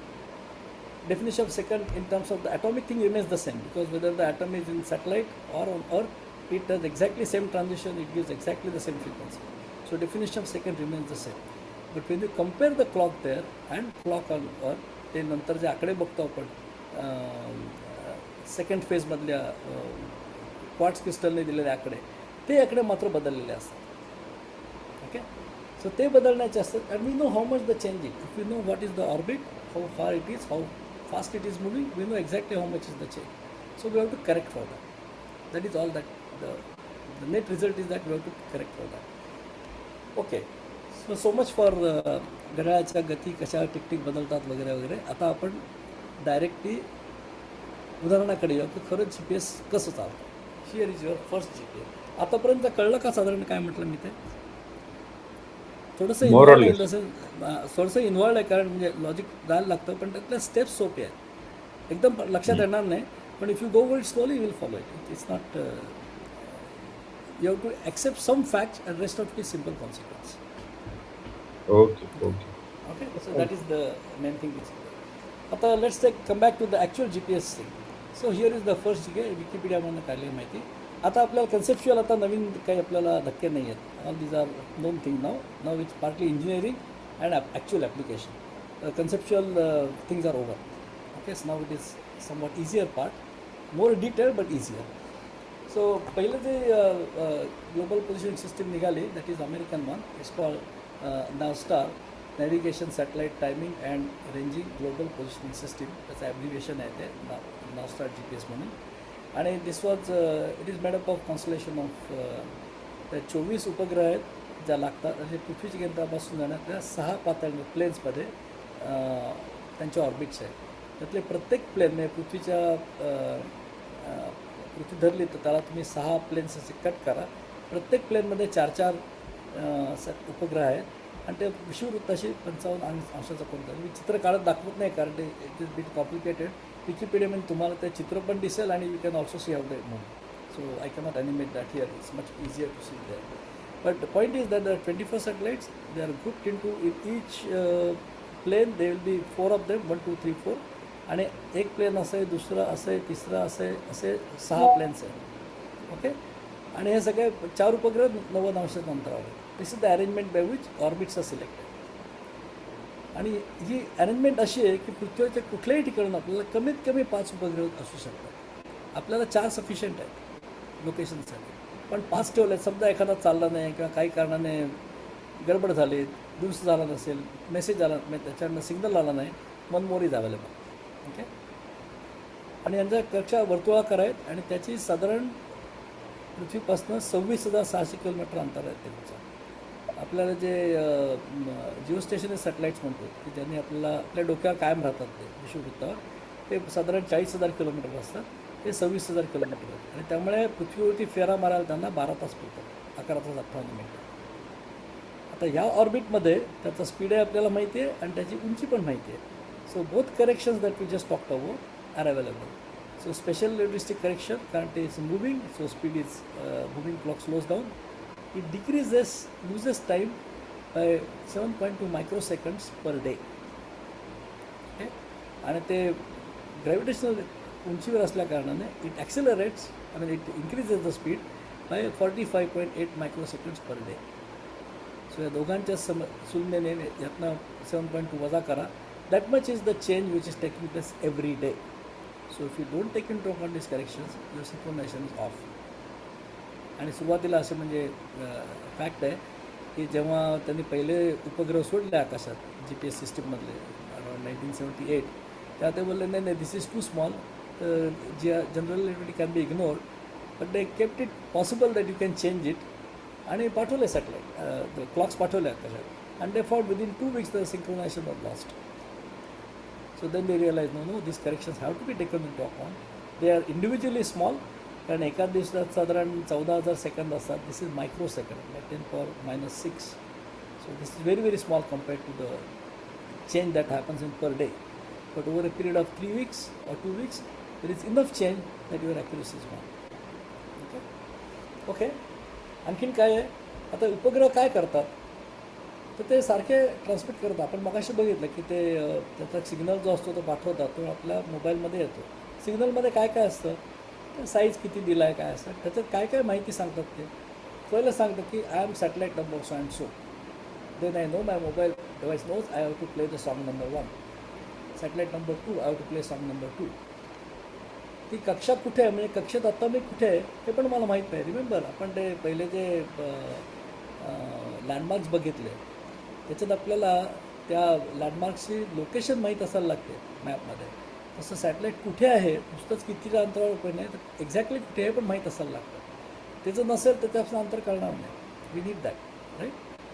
तर कक्षेचा डेटा पाठवतं त्याबरोबर आणि उपग्रह बरोबर चालतो आहे त्याच्यात काय चुका आहेत आणि काय बारीक एरर्स होईल सगळ्यांची सगळी माहिती त्या डेटामधून येते. आणि हा डेटा दर 2 तासाने अपडेट केला जातो. It is not do it once and forget about it. Every 2 hours it is updated by ground stations की जे तुम्ही टेलिमेट्रीने बघत असतात ऑब्झर्वेटरीमधनं की सॅटेलाइट्स कुठे आहेत, काय करत आहेत, त्याची माहिती ज्याचं ऑर्बिट बरोबर आहे का नाही आहे, काय एरर्स आहेत, all that information added and updated and that is transmitted back to the satellite. आता एवढं जरी असेल तरी देर आर एरर्स पॉसिबल. असं जरी किती लोकांनी म्हटलं की सायन्स इज एक्झॅक्ट सायन्स वगैरे, that is nonsense. Science always has approximations, science always has errors. That is the fact of experimental thing. Everything that you do necessarily has errors. त्याच्यात errors काय काय आहेत, ते एक तुमच्या टायमिंगमध्ये चूक असू शकेल, किंवा आकाशात येताना आता प्रकाशाची गती आपण एक फिक्स धरली, that is speed in vacuum. पण आकाशात तिकडे आयोनोस्फिअर आहे, तिकडे चार्ज पार्टिकल्स आहेत, इलेक्ट्रॉन्स आहेत, त्यातनं येणारा प्रकाशाचा वेग कमी जास्त होऊ शकतो, जास्त नाही कमीच होतो. तर त्याच्यामुळे जो एरर असतो that delay which is there, which is additional 5 meter error it translated. तुमच्या ऑर्बिटचा डेटा एक्झॅक्टली ॲक्युरेट असू शकेल, दॅट 2.5 मीटर. तिथलं घड्याळामध्ये काहीतरी चुका असू शकतील, दॅट इज ॲडिशनल 2 मीटर. आणि मग येणारा सिग्नल डायरेक्ट तुमच्याकडे असं नाही, it might bounce off something, that will increase the path and that will be additional 1 meter. हे सगळे धरले तुम्ही, टोटल मिळून साधारण 15 मीटर एवढी एरर असू शकते. जे despite all these corrections and everything, you can still be off by location in 15 meter. There are other methods of correcting it, and now current versions with supplementing this basic data, you can go up to sub-millimeter range पर्यंत तुम्हाला accuracy location ठरवू शकता. This is the thing in France, for example. So it is possible to do so. Again, the basic principle is same. You need locations which are known. You need to know the distance, which is found by the time. Timing requires synchronization. Synchronization has to take into account all these errors. आणि ते झाल्यानंतर तुमच्याकडे माहिती येते आणि no exactly करूया. Okay, so this is the flow at which and essential points त्यातले असतात की ज्याच्यामुळे आपण कुठे आहोत त्या प्रश्नाचं उत्तर मिळू शकतं. हे कळलं इथपर्यंत? कारण I am going to change slightly now. इथपर्यंत समजलं साधारणपणे? हो हो. ओके, आता second part. This is again taking care of आपलं क्लॉकमधलं धरलं आपण की आता त्यांचे रेट्स बदलतात वगैरे, we know how to correct it for it. But again we still have to talk about how to synchronize. Which means you have to send a signal from satellite 1 to ground, satellite 2 to ground, compare that and find out, tell the satellite 1 and 2, set your clock like this, set your clock like this, set your clock like this. So that is called the distribution of time. How do you distribute the information about timing? त्याच्यात main त्यातल्या steps अशा आहेत. आपण म्हटलं atomic clock hour सांगितलं, that was स्किमॅटिक्स. किंवा तुम्ही वेळ ठरवता, म्हणजे GMT म्हणा किंवा आठली वेळ ठरवता, कशी ठरवता? तर there are many national laboratories all over the world की त्याच्यात साधारण बरीच ॲटॉमिक क्लॉक्स असतात. त्यांचे बॅक म्हणजे कलेक्शन ऑफ दिस, की ज्याच्यात साधारण 1 part in 10^16 एवढ्या याच्यामध्ये तो फ्रिक्वेन्सी स्टेबल राहू शकतो. ओके, याची सरासरी काढून ती अणुवेळ म्हणून धरला जाते. So every observatory with their battery of clocks will say that okay my atomic time, which was the first phase of the atomic clock, is so and so. That is the average of this. Average because errors are to be compensated. अशा सुमारे सगळ्या प्रयोगशाळेने धरून 450 atomic clocks आहेत. आणि त्या सगळ्यांची weighted average करून what decides is the international atomic time. That defines what is made by international atomic time. त्याच्यात मग तुम्ही करेक्शन करता, लीप सेकंड असेल, because you have to finally match it with your solar and orbital data. कारण तुमचे farming वगैरे काय असेल किंवा हवामान असेल ते तुमच्या सूर्यानुसार ठरतं. Atomic waves way of counting it doesn't change the fact. तुमच्या निसर्गाच्या गोष्टी चालू आहेत तशाच चालू राहतात, पण त्याला तुम्ही कसं टॅगिंग करता is where all this other effort as well. So you need to translate it back into the common language. आपल्या घड्याळ नेमके वाजले किती, मी लीप इयर बदलतो की नाही, लीप सेकंड बदलतो की नाही, in order to match the moon and the sun. That is a separate part compare to all this earlier data. Okay, आणि ही जर तुम्ही धरली त्यानुसार we decide, the committee decides from this date onward will start counting how many seconds are gone. So January 1st, 1970 पासून इतके सेकंद झाले is the counting. That time is called UTC किंवा universal what is T transmitted नाही, मी सांगतो जरा बघून सांगतो. UTC द लॉंग फॉर्म विसरलो मी जरा.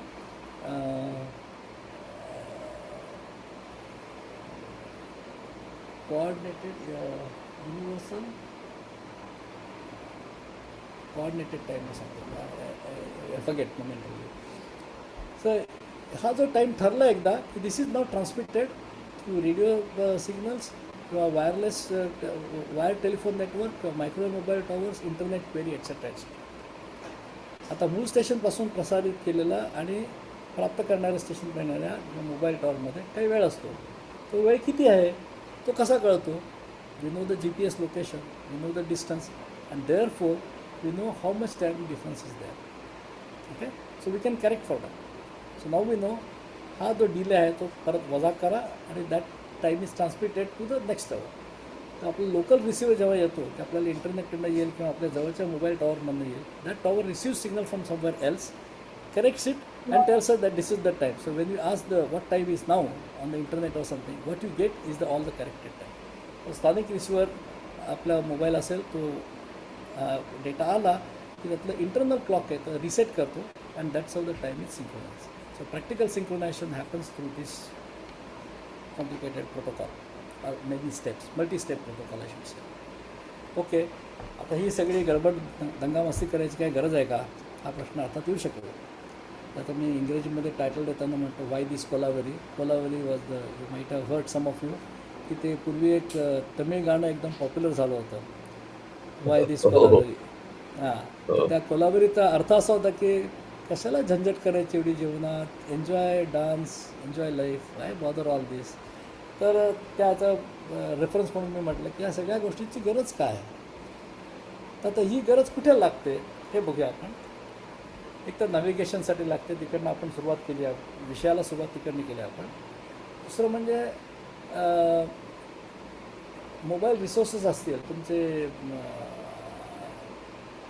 ट्रान्सपोर्ट ट्रक्स असतील किंवा ट्रेन्स असतील, विमानं असतील, ऑइल टँकर्स असतील, ते कुठे कुठे आहेत त्यांचं तुम्हाला जर टॅप करायचं असेल की कुठे आहेत आणि कुठे पोचलेत. तर तुम्ही वंदे भारतनेवर गेला तर तुम्हाला गाडीची स्पीडवर सगळा कळतो. हे जर कळायचं असेल तर you need to have this GPS like system or precise timing and synchronization. Banking आणि फायनान्समध्ये आपण बघतो आता बऱ्याचदा ते ट्रेडिंग वेअर करतात, ते go for high speed training and whatever it's called, where it matters how quickly the data is obtain and how quickly the bets are kept. And there, apart from that speed that you need to do, you also need to talk about when the money is transferred from bank in New York to bank in Japan or India or wherever, the person has transferred the funds, have they been received here through whatever mechanism it has done. That timing has to be precisely done. Otherwise, मी गृहीत धरलं की पैसे transfer केले दुसरीकडनं, मी कोणाला तरी check देऊन बसलो, check bounce झाला कारण मनी हॅज नॉट ट्रान्सफर केला. मग the dispute is there. Dispute resolve कसा करणार ते सांगणार केव्हा केलं आहे ट्रान्सफर, अमुक अमुक वाजता, त्या वेळेत इतका फरक आहे. So you need the precise timing to say whether the transaction can proceed or not. So even फायनान्समध्ये प्रॅक्टिकल याच्यामध्ये you need to take into account this part. Electrical grids असतात पॉवर डिस्ट्रीब्युशनसाठी. तर आता बरेच तुम्ही सोलार असतात, wind असतात, वॉटर असतात, न्यूक्लिअर असेल. Every time you add a generator to the grid you need to start synchronising. Otherwise some load will be different somewhere else and you will collapse. This actually used to happen. So with this synchronization procedures available, you can now do it precisely, and that is necessary to maintain the grid. Otherwise the power collapse will happen very quickly. मोठ्या प्रमाणावर शेती असते. This will be very surprising. In fact I was quite surprise when I read this की मोठे farms असतील तर त्या फार्मवर तिथे काय माणसं 100 माणसं लावून तुम्ही कामं करू शकत नाही.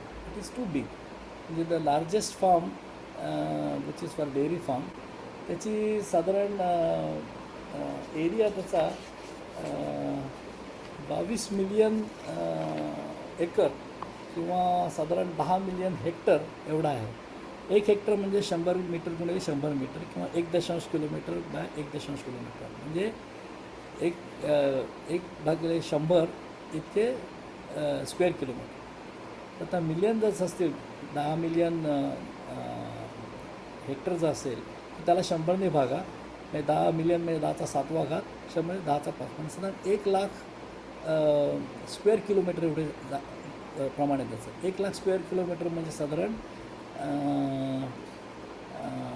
300 बाय 300 300 किलोमीटर बाय 300 किलोमीटर एवढा एरिया आहे. आता एवढ्या एरियात जर तुम्ही रिसोर्स मॅनेज करणार असाल, this is related to cows and dairy and so on, you cannot possibly do it by sending people. Even driving will take long time.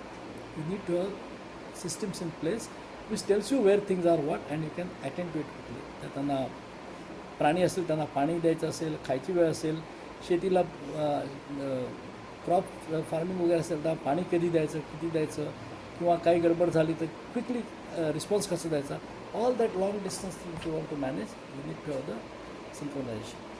Okay. आणि अशा अनेक गोष्टी ज्या मी साधारण बघितलं तेवढंच आहे. ओके. सो याची गरज काय आहे? तर गरज या गोष्टींची गरज आहे. आणि म्हणजे साधा आहे की स्थान आणि वेळेची नोंद कुठल्याही सफिशियंटली ॲडव्हान्स सोसायटीची मूलभूत गरज आहे. तुम्ही एकटे असाल किंवा छोटा समाज असेल की तुम्ही समजा तुमच्या गावातच असाल, 1000 वस्ती आहे, किंवा आधी शहरात असाल थोडे 10,000 वस्ती आहे, तिथे या एवढ्या गोष्टींची गरज भासत नाही. You don't need that. That is why we never bothered about it earlier. We never needed it.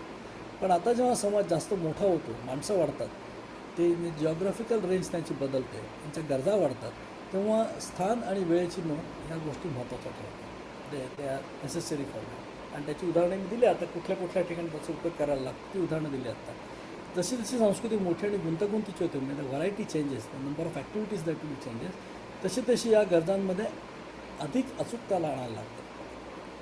You need greater and greater precision. ते जर नसेल तर तुम्हाला या गोष्टी मॅनेज करता येत नाही.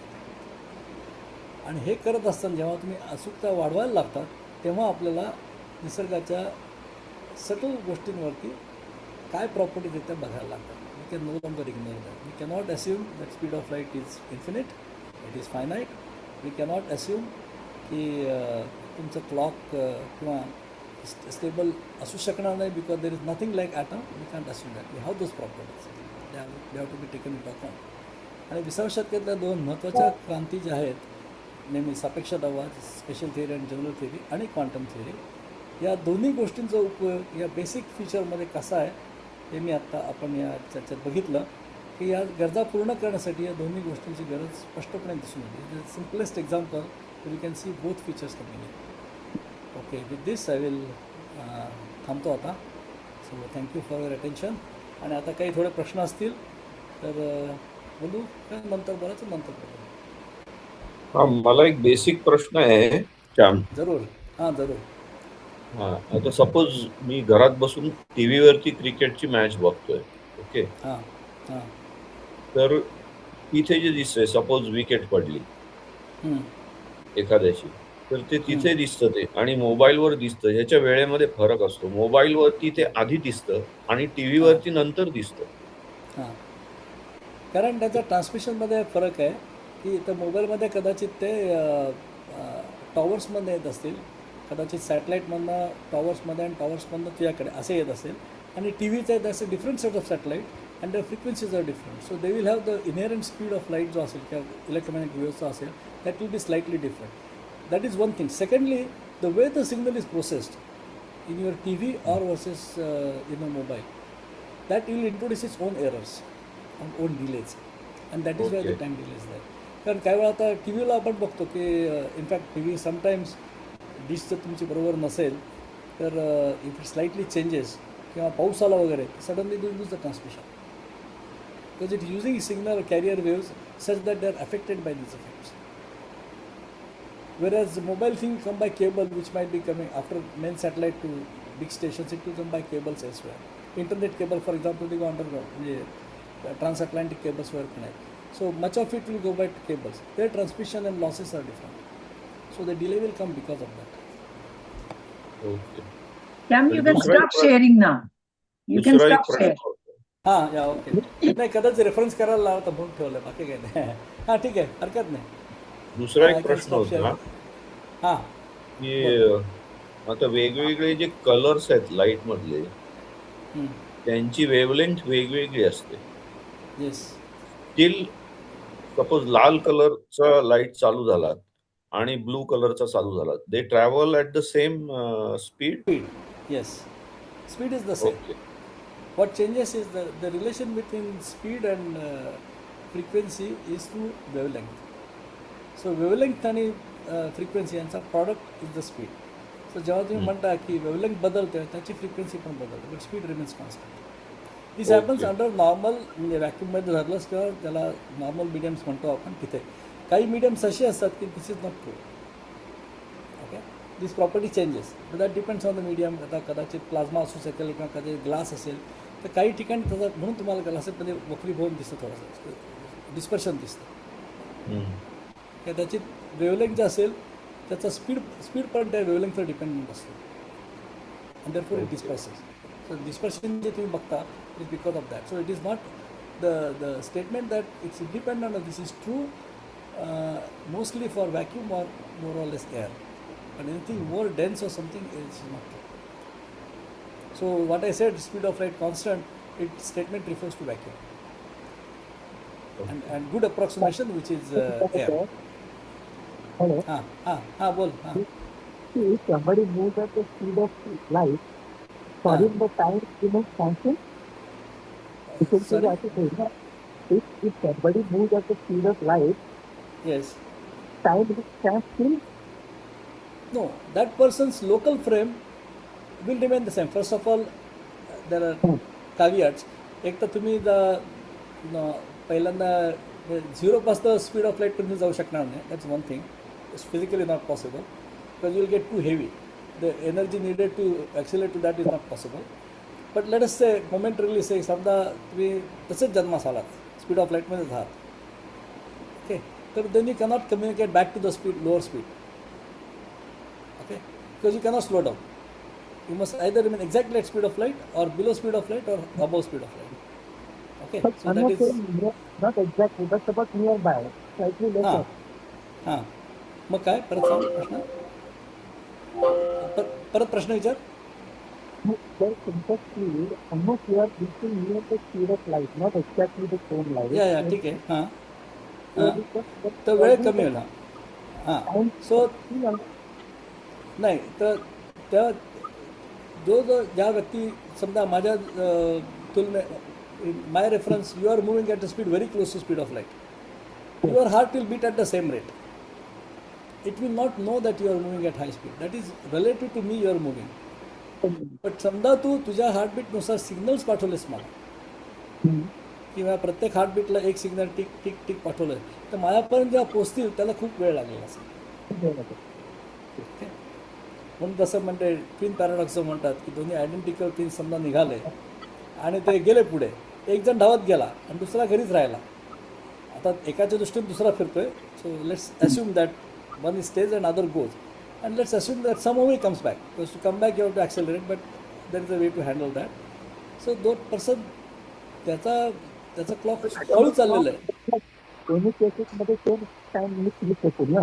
ॲटॉमिक क्लॉक जे आहे हां, atomic clock will be same, exactly same. Yes, as your heartbeat also will be same. In your frame of reference, rest frame, heartbeat is also same. The same as what your health is, it's when you are at go. But when you compare your heartbeat with my heartbeat, then things are different. So it's a comparison which is different. So two different clocks on their own, they behave exactly identically. Okay, but when you compare the time, that is where the difference comes, because they have to be different, otherwise speed of light cannot be constant. That was the delta T relation that I showed. So in your own frame, there is no change. It will exactly the same. So the identical twins मधला परत येईल तो त्याच वयाचा असेल, काय 25 असेल आणि याची 500 वर्षावर झालेली असेल. Because the clock come we saw that त्यांनी एक सेकंद टिक टिक करतो तेव्हा मला इकडे 1.5 सेकंद झालेला असतो. So I say it is 1.5 second slow. So that's what will happen. या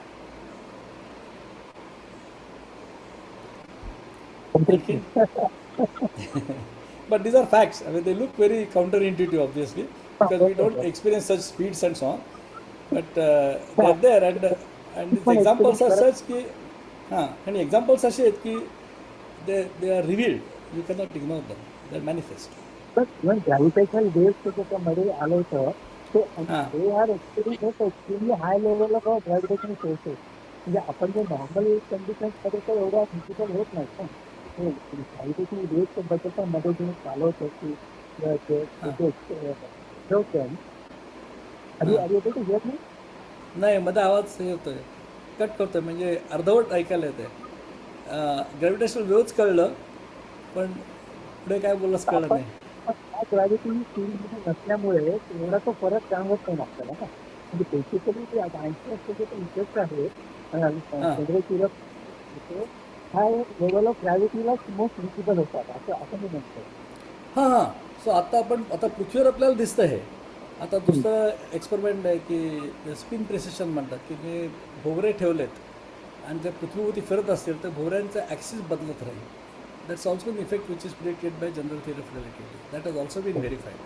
ओके, सो जायरोस्कोपने तुम्ही डायरेक्शन्स ठेवल्यात तर directions will drift and you have to take in talk on that correction. पण these are very tiny effects. म्हणजे 1 वर्ष झाल्यानंतर तुम्हाला कुठेतरी बारीकसा 8 सेकंड वगैरे एवढासा फरक पडेल. You need to make a very precise measurement. पण जर तुम्ही ॲस्ट्रोफिजिकल ऑब्जेक्ट्सच्या जवळ गेला, व्हाईट डॉट्सच्या जवळ गेला, न्यूट्रॉन स्टार्सच्या जवळ गेला, पल्सारच्या वगैरे, forget black holes, then you will see this effect much more ड्रामॅटिकली.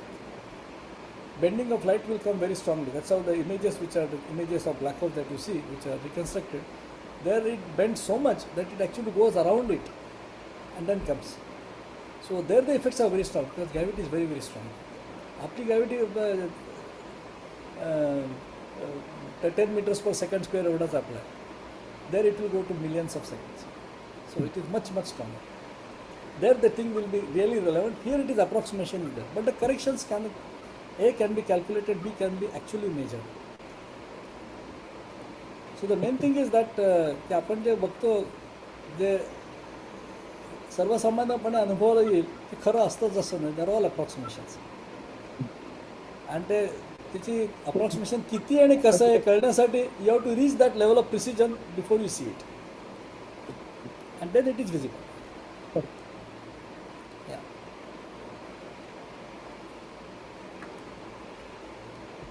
आणखीन